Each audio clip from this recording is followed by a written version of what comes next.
other books whether the earth is flat or round according to the scriptures. And see, I got this monitor right here where you can, kind of view what I'm viewing.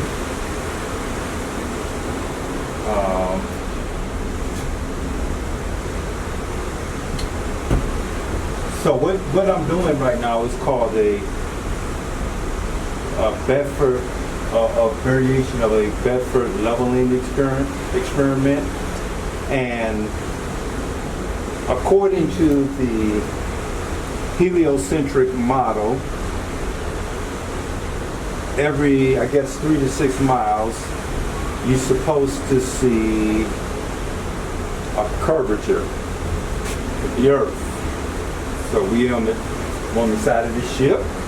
See, I'm monitoring, and you see, I don't know if you look right here, there is a straight line that's right here, and I just want to see this line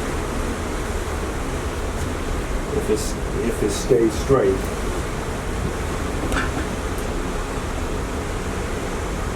So we're gonna, guess I'll run this video for about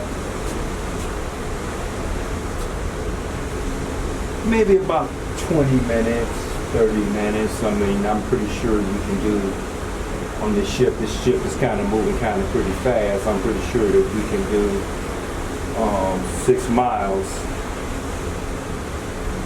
in 20 to 30 minutes.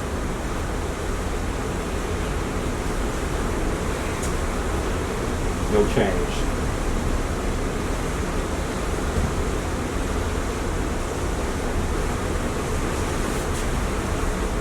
No change. So I'm about 2 minutes and 24 seconds into this, and you can see the clouds. I guess if I turn my camera this way, I guess you can see the sun. Let's add the sun. See the sun just bursting in the clouds. It's a beautiful sight, beautiful sight. See that? How beautiful that is.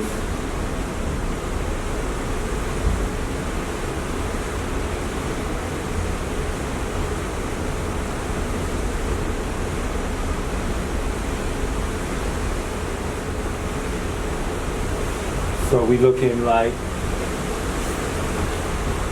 so I got 3 minutes 17 and 4 minutes 16 minutes on the camera that you actually see me.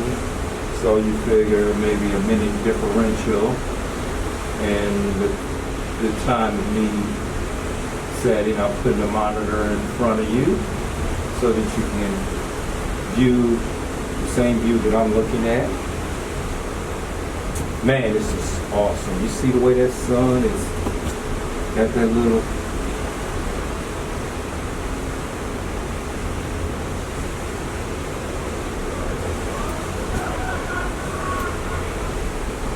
so I'm looking at this and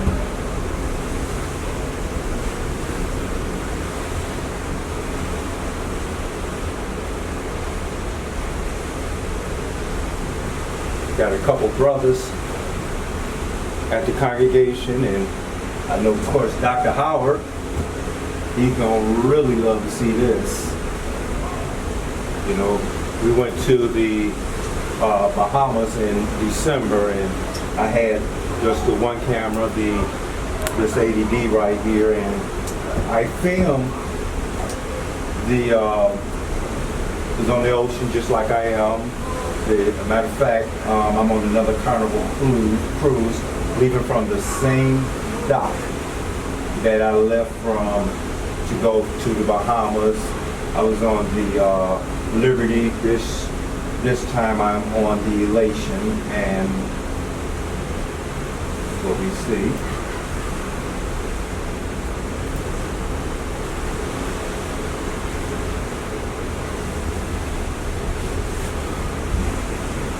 And I got a special, like, wide angle telephoto magnifier, like on the super macro lens adapter that goes on the front of my Canon 18 to 55 millimeter kit lens. So I added a little extra wide angle and some telephoto functions to the lens. Man, this is incredible. Beautiful sight.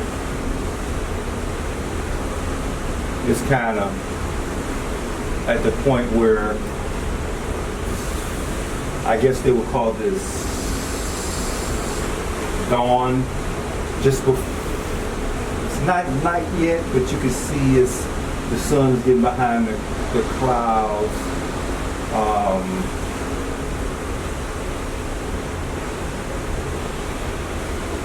See that? Same image. Same image. We're about 7 minutes in.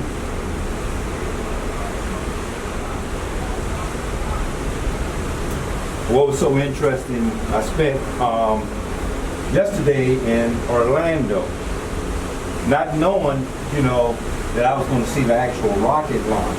They shot the little motel, I guess little motel that we was in. That it was near not too far from the Kennedy Space Center, and they launched that rocket up in the air that they blew up. Now I filmed that, but it was so fast, you know, where it blew up. It was like a bam, just as fast as I snap my finger or blink my eye. That footage, and even though I got the footage, it goes by so fast. It's nothing like, you know, like when we saw it on TV. I guess they had to use some type of time-lapse photography where they make it slow down. But when you actually see it, that sucker, boom, in the air, boom, just that fast.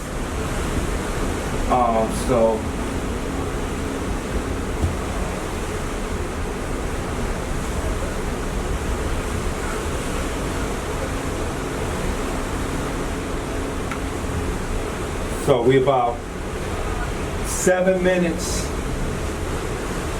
and 58, about 8 minutes in. There's no change in the image that you see. And so you figure, I don't know how the knots, because I know the ship used nautical miles, and it going so many, I guess, nautical miles per hour. How that's the terminology. So I don't know how nautical miles, calculate into the miles that we went on the thing. But I do know this. I know that this boat can travel more than 6 miles in 20 to 30 minutes. T-Mobile sending me a thing. I'm getting out of their range. They ready to give me an international plan. $5.99 a minute. I don't think so. Don't call.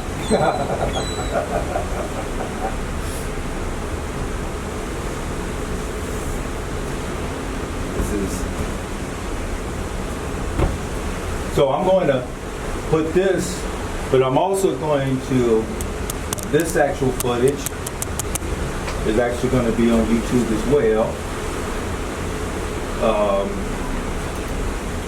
So you're looking at the video of me actually filming this footage of the Bedford leveling experiment.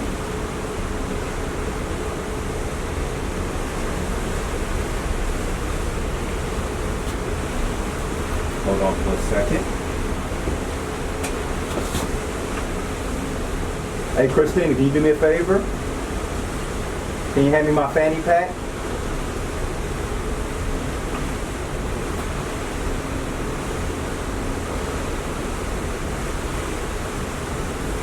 It's on that windowsill. Yeah. I got something in there I need to do. We'll let the people see this. You coming? Oh, there you go. Hand me the fanny pack. Darkness, which is narrow. Okay, so I got this little fanny pack, and I was watching someone deal with this, so I'm kind of new at this. This is only my second curvature leveling experiment, and so I did a little bit. So I got a compass.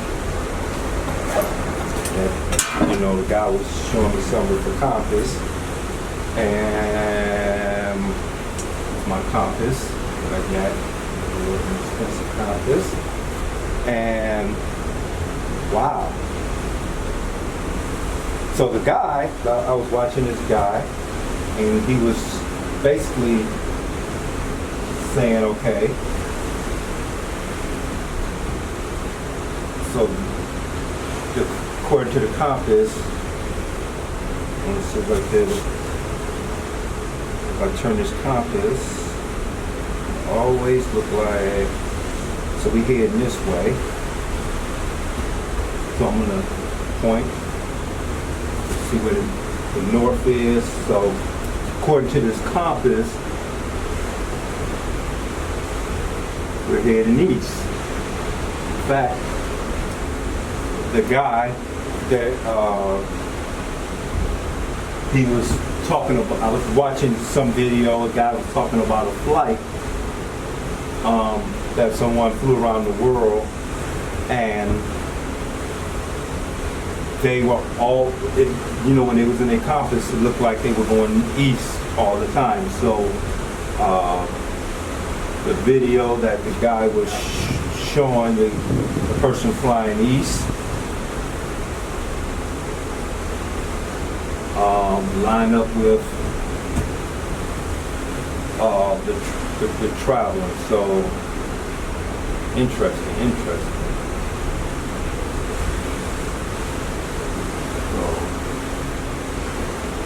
We're on our way to the Dominican Republic. We are 13 minutes in. Too much. You see this line stays the same. Have not moved. We're about, this camera is 14:18 and this one is 13:23, so you gotta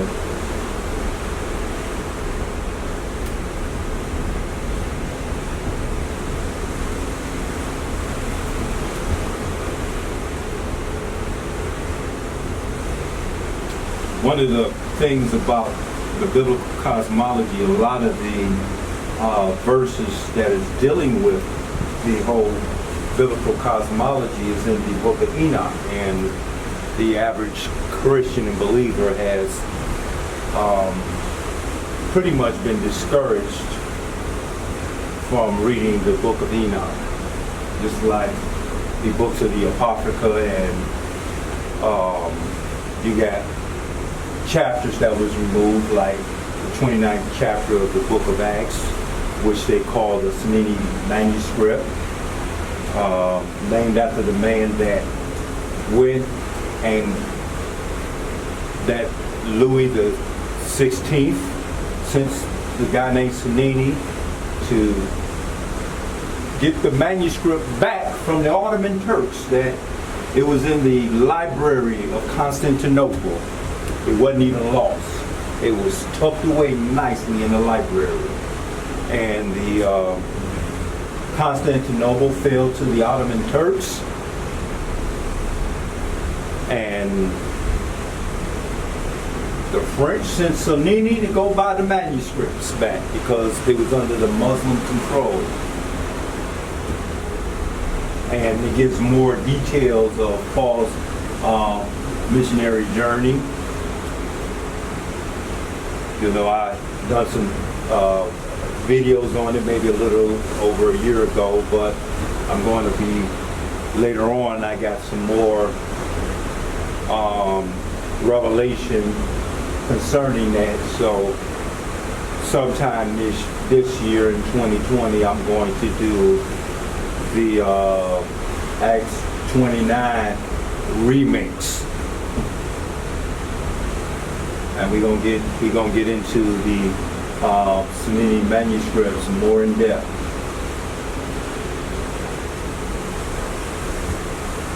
So we are 15 minutes, 16 minutes. Still beautiful image, but it's staying the same. The further we get, I have my camera aiming. See the image is not changed. I can probably with my physical eye, I'm looking beyond 6 miles. This is a ship. I'm talking about, man, this ship, man, it look like it's 50, 60, 100, maybe even 100 miles away. It's a long way. I'm looking at a ship over there. Let me see if I can get this ship on the camera. That ship is, let me see if we can aim for that ship. Give me some, aim for that ship. Cause, I mean, that ship is far away. Let's see if we can aim and get that ship in this picture. This ship that I'm seeing. Wow, you see this ship? See, I'm on this ship. Let's see this. Man, it's a ship right there. I mean, it's way out there. Now, according to the heliocentric, I should be able to see that far. I'm seeing,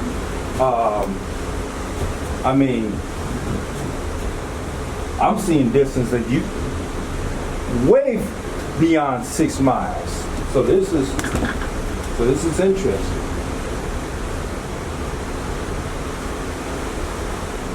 So we get to the point where, what do we believe? We believe science or we believe scriptures? So the image changed because I changed the angle of the camera. So let's do this for about the other.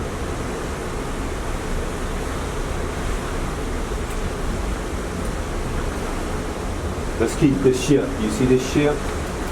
Let's see if this ship disappears. It's gonna be how long before it goes?